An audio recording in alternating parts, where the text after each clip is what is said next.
panibawang araw, panibawang booking tayo ngayon. Dito tayo ngayon, malapit yung drop off natin sa Quiapo Church.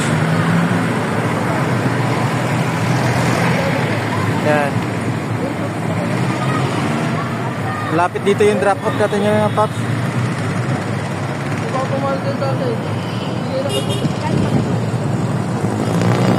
Mula dito ang gagawin.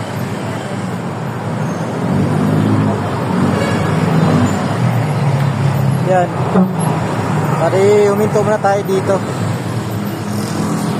Bali, yung drop off natin, mga 5 minutes na lang galing dito.